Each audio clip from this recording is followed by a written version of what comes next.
جا کے دوسرا بڑا پھیلا اس کو دیکھ لینا. اللہ تعالیٰ فرماتا ہے کہ محبوب ہم نے ملاحظہ فرمایا آپ کا بار بار آسمان کی طرف منہ اٹھا کر دیکھا.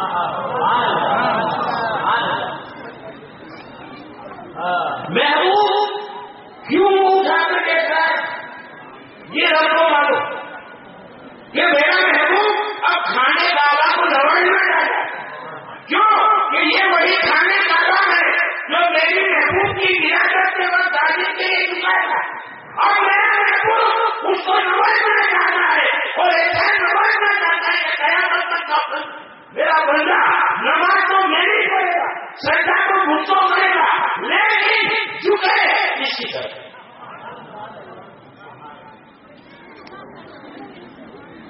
ایک بات میں علماء کرام سے سوال کروں گا, بطور امتحان نہیں لیکن ایک طالب علم کی حیثیت سے اپنی معلومات میں اضافہ کرنے کے لیے.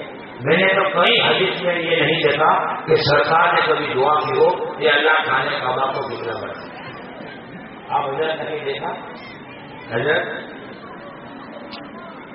تو اللہ فرماتا ہے کہ ہم نے بولا ہے فرمایا تمہارا بار بار آسمان کی طرف منہ اٹھا کر دیکھنا. محبوب کیوں منہ اٹھا کر دیکھ رہا ہے یہ رب کو معلوم. اسی کو فرماتے ہیں میں تمہارے نہیں کہوں گا کہ وہ آنے کے حریف یعنی محبوب کو کوئی کہ نہیں میرا پہ.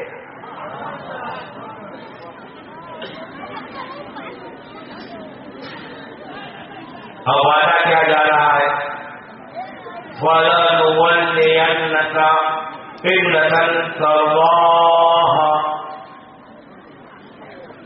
اب علماء کرام سے توجہ چاہوں گا. عربی گرامر کا ایک قاعدہ ہے کہ جس جملے پہ حرف تاکید آتا ہے وہاں پر ضرور کا معنی نکلتا. اور اس آیت میں فَلَنُوَلِّيَنَّكَ میں دو مرتبہ حرف تاکید آتا ہے, ایک لام تاکید ہے ایک نون تاکید. تو معنی یہ ہوگا کہ اے محبوب ہم ضرور تمہیں اس قبلے کی طرف پھیر دیں گے جو تم چاہتے ہو.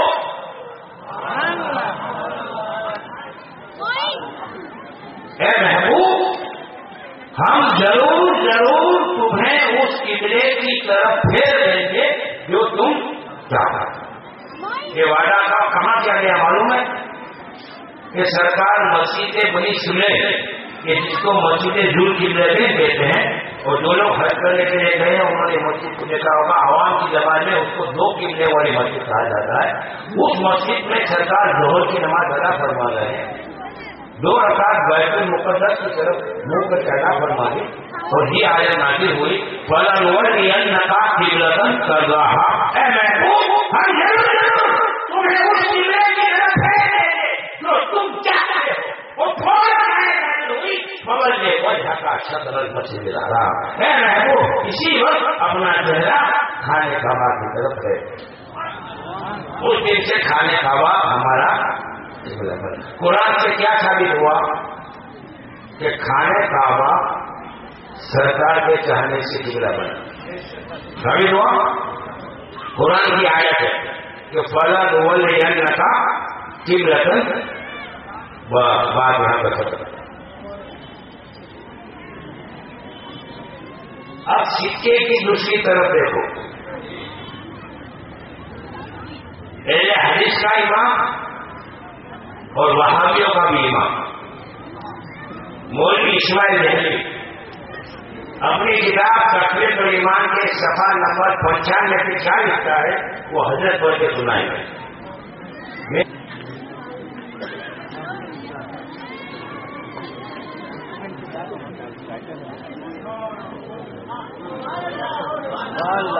یہ بریتی دیور امریکہ فقیر کر مجھے دے کیسا جائے گا معلوم ہے. ابھی میری کتاب آئی ہے اشرف علی تھانوی کی صلاحیت. اس کتاب میں میرے اشرف علی تھانوی کی ہی کتاب کے تقریباً 68 خبروں سے ثابت کر دیا ہے کہ اشرف علی تھانوی جاہل نہیں اجہل تھا. اور ایسا اجہل تھا کہ اشرف علی تھانوی کو جاہل دینا یہ جاہلوں کی شان میں ہوتا ہے. کوئی لگتا ہے کہ میں نے 10 کتاب کے سوا کوئی کتاب نہیں پڑھی اور 10 کتابیں بھی میں بھول گیا اور میرا حافظہ اتنا کمزور ہے کہ کچھ یاد نہیں رہتا تو میں مطالعہ بھی نہیں کرتا. کیا فائدہ ہے مطالعہ کرنے سے جب یاد ہی نہیں رہتا؟ پھر اب کچھ میرے پاس ایسے ایویڈنس ہیں کہ اگر پولیس ڈپارٹمنٹ یہاں پہ موجود ہے میں پولیس ڈپارٹمنٹ کو بھی بتانا چاہتا ہوں کہ آپ پولیس کی وردی پہن کے ضرور دیش کی حفاظت کرو لیکن آپ کو ایک چیز کا نالج تو ہونا چاہیے کہ جو لگھومتی سمودائے جس کو کہا جاتا ہے مسلم سمودائے اس میں آج کل کئی پھاٹے ہیں آپ کو بھی معلوم ہے تو اس میں سے کون پھاٹا اپنے دیش کا وفادار ہے اور کون غدار ہے.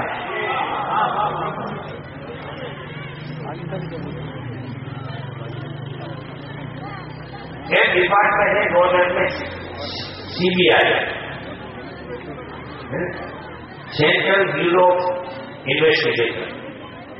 اس ڈپارٹمنٹ کے اوپر ایک ڈپارٹمنٹ ہے CIB سینٹرل انویسٹیگیشن بیورو. اس کے بعد اتنا پاور ہوتا ہے کہ وہ CBI والے کو بھی انڈر کر سکتا ہے. یہ CIB کا جو ڈائریکٹر تھا مسٹر S.K. دتا نے کتاب لکھی ہے. بیٹا اگر کوئی پولیس ادھیکاری یہاں موجود ہے تو میں ان سے بہت ہی نمرتا سے ونتی کروں گا کہ آپ اس پستک کا نام نوٹ کر لیں اور اس کے پرکاشک سے آپ سمپرک کریں اور یہ پستک پراپت کرنے کی کوشش کریں. کتاب کا پستک کا نام ہے پاکستان جنہ سے جہاد تک. لکھنے والے ہیں S.K. دتا ڈائریکٹر CIB اور پرکاشک ہے پربھات پرکاشن دہلی. اس کتاب میں دتا صاحب نے 7 لفظوں میں لکھ دیا ہے کہ یہ تبلیغ جماعت ہے یہی آتنکوادی سنگھن لشکر طیبہ حزب المجاہدین جیسے محمد مجلس دعویٰ وغیرہ جتنے بھی آتنکوادی سنگھن ہیں اس کے پیسوں کی ویوستھا تبلیغ جماعت والے کرتے ہیں.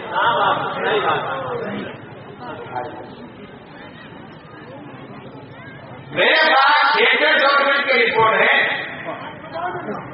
اور امریکہ کی وکیلت جو گپت سنستھا ہے اس نے بھی یہ نردیش کیا ہے کہ وشو میں اور خاص کر کے بھارت دیش کے اندر میں جو اتیاچار ہتیاکانڈ اور آتنکوادی پرگتی ہوتی ہے اس کے مکھیہ سوتردھار جو سنگھن ہے جیسے کہ لشکر طیبہ حزب المجاہدین جیسے محمد وغیرہ یہ سمگل سنگھن وہابی دیوبندی اہل حدیث فرقے سے سبندھت ہے. ایک بھی سنگھن سنی بریلوی نہیں. تو اصل میرے پاس آؤ اس کا چرچا شکھا سب میرے پاس موجود ہے.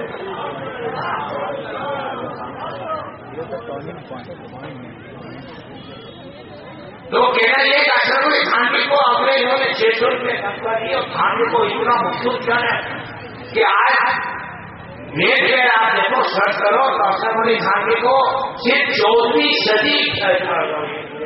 صدی کا نہیں بلکہ پوری عمر کا سب سے بڑا عالم ہے اور خود کھانڈی کہتا ہے کہ مجھ کو مسائل آتے ہیں تو لوگ مجھ سے سوال کرتے ہیں تو اب میں اس کا جواب دینے سے جان چھڑانے کے لیے میں نے نیا طریقہ نکالا ہے کہ میں ان کا سامنے سوال کرتا ہوں. ایک شخص نے مجھ سے سوال کیا کہ حضرت اسلام میں جو 5 وقت کی نماز رکھی گئی ہے اس کا فلسفہ کیا ہے؟ تو بولے مجھے فلسفہ نہیں معلوم تھا. میں نے سامنے سوال کیا کہ اسلام میں 5 وقت کی نماز رکھی گئی ہے اس کا فلسفہ میں تجھے بعد میں بتاؤں گا.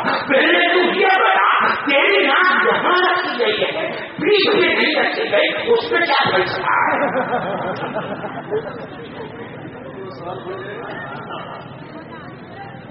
وہ لکھا ہے، اس کتاب ہے حسن العزیز، اس میں لکھا ہے کہ ایک شخص نے مجھ سے سوال کیا کہ حضرت دیہات میں جمعہ کیوں نہیں ہوتا؟ تو اگر کسی طالب علم کی ابتدائی جماعت کے طالب علم سے پوچھو گے تو وہ بھی یہی بتائے گا کہ بھائی دیہات میں جمعہ اس لیے نہیں ہوتا کہ جمعے کے لیے شہر کا ہونا شرط ہے. تو سامنے کو یہ مسئلہ نہیں معلوم تھا. اس سے کہا کہ دیہات میں جمعہ کیوں نہیں ہو